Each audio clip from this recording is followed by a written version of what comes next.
Sebelum kita ke videonya, yang belum subscribe, subscribe dulu. Yang udah subscribe semoga masuk surga, amin. Salah satu nabi yang wajib diimani dan dipelajari oleh umat Islam adalah Nabi Musa AS. Nabi Musa AS memiliki kisah hidup yang penuh pelajaran. Beliau juga memiliki mukjizat yang mengagumkan. Berikut kisah selengkapnya. Nabi Musa alaihi salam adalah seorang nabi sekaligus rasul yang diutus kepada Bani Israel.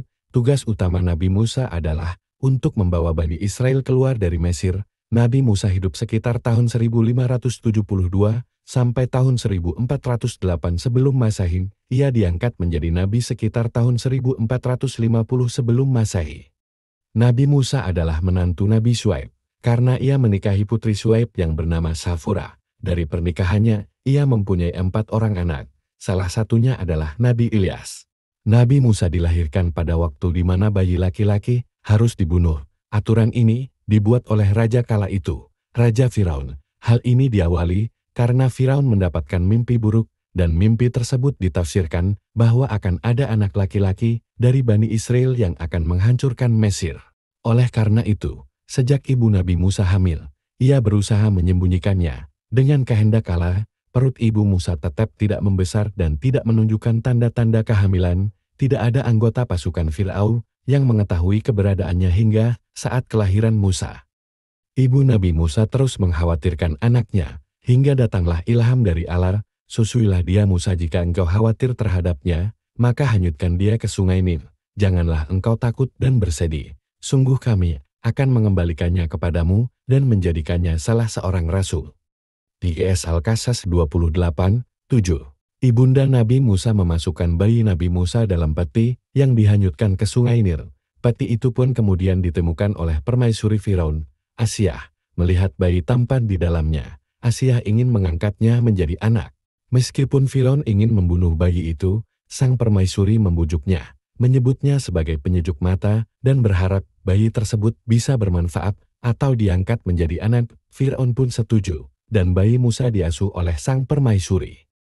Ketika bayi Nabi Musa menangis kelaparan, para dayang mencarikan ibu susu, tetapi Nabi Musa menolak untuk menyusu kepada siapapun. Kakak Nabi Musa memperkenalkan ibu kandung Nabi Musa kepada para dayang, dan Nabi Musa pun dengan senang hati menyusu dari ibunya. Ibu Nabi Musa diberi hadiah dan upah.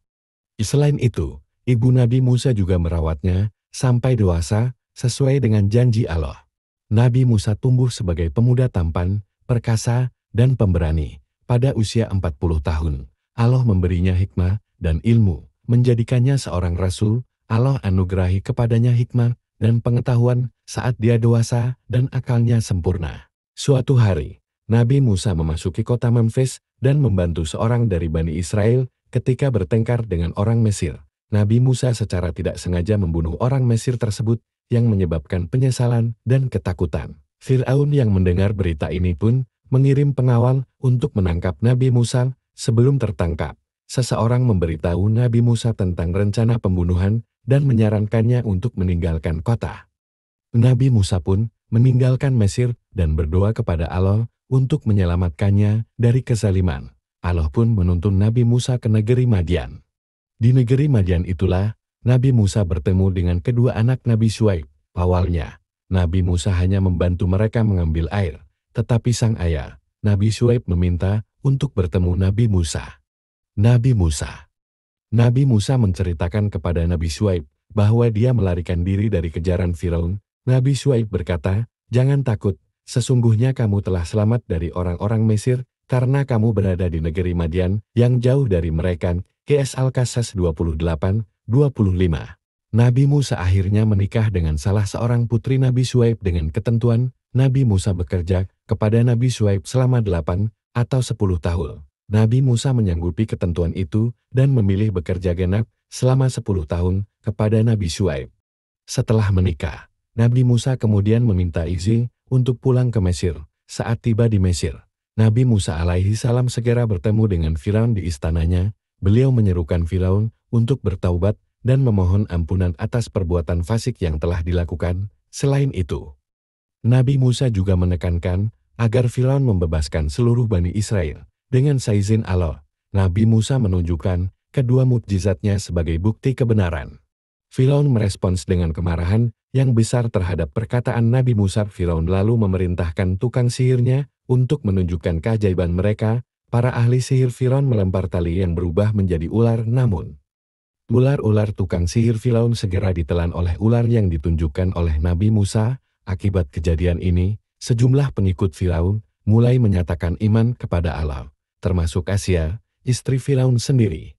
Kemarahan Firaun tidak terbendung lagi, telah kemudian menyiksa semua pengikut Nabi Musa. Bahkan istrinya sendiri disiksanya hingga meninggal. Nabi Musa bersama pengikutnya kemudian melarikan diri keluar dari negeri Mesir. Mulai dari sini, mukjizat Nabi Musa terus diperlihatkan oleh Allah Subhanahu wa Ta'ala.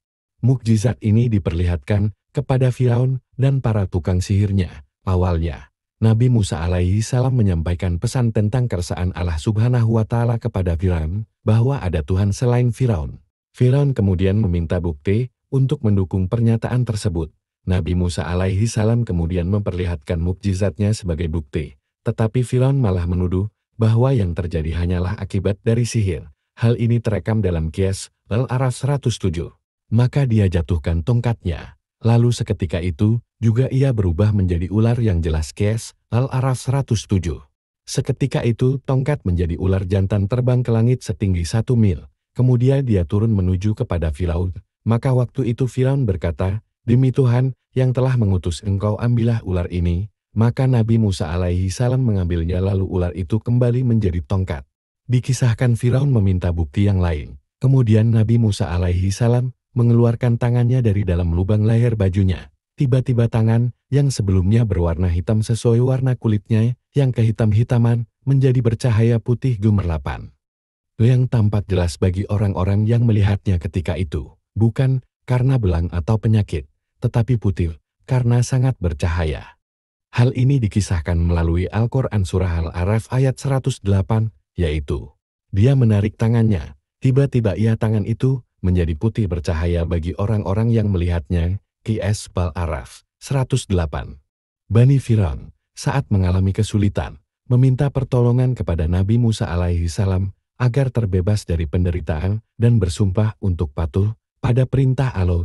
Meski demikian, mereka terus melanggar janjinya. Walaupun Nabi Musa alaihi salam telah menunjukkan mukjizatnya, Firaun tetap menolak kebenaran. Akibatnya, Allah memerintahkan Nabi Musa alaihi salam untuk meninggalkan Mesir. Namun, Bani Firaun masih terus mengejar Nabi Musa alaihi salam. Ketika Nabi Musa alaihi salam menghadapi jalan buntu, Allah memerintahkan agar ia memukulkan tongkatnya ke laut, sehingga laut terbelah dan menciptakan jalur kering untuk dilalui. Setelah Bani Israel menyeberangi laut, Nabi Musa alaihi salam memukulkan tongkatnya lagi atas perintah Allah, sehingga laut kembali ke kondisi semula dan Firaun beserta pasukannya yang zalim dan berlaku sewenang-wenang tenggelam dalam laut, menjadi kuburan bagi mereka. Beberapa tahun setelah Allah menyelamatkan Nabi Musa alaihi salam dan kaumnya dengan memungkinkan mereka menyeberangi laut, Nabi Musa alaihi salam melakukan munajat di Gunung Tursina. Di sana, beliau menerima wahyu berupa Taurat dari Allah, dan pada saat yang sama, Nabi Musa alaihi salam menyerahkan kepemimpinan umatnya kepada Nabi Harun. Surat Al-An'am ayat 154.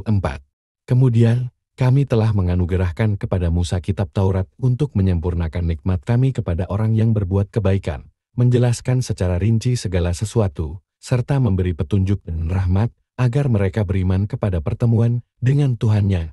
Qiyas Al-An'am 154. Pada masa kehidupan Nabi Musa, terjadi suatu kejadian pembunuhan yang mengejutkan, di mana pelakunya masih belum diketahui. Keluarga korban yang terbunuh mengadukan insiden tersebut kepada Nabi Musa. Dengan petunjuk dari Allah Subhanahu wa Ta'ala, Nabi Musa kemudian memerintahkan keluarga korban untuk mencari seekor sapi yang memiliki karakteristik istimewa, yaitu tidak pernah digunakan untuk membajak, bertubuh gemuk, betina, dan berwarna coklat keemasan. Sapi tersebut kemudian disembelih, dan Nabi Musa mengambil sebagian dagingnya. Selanjutnya, potongan daging sapi itu dipukulkan ke tubuh mayat korban pembunuhan. Dengan mukjizat Allah, mayat tersebut tiba-tiba hidup kembali dan memberikan keterangan tentang identitas pembunuhnya. Namun, setelah memberikan informasi tersebut, ia kembali mengalami kematian. Demikian informasi mengenai kisah Nabi Musa alaihi Salam lengkap dengan mukjizatnya. Semoga bermanfaat.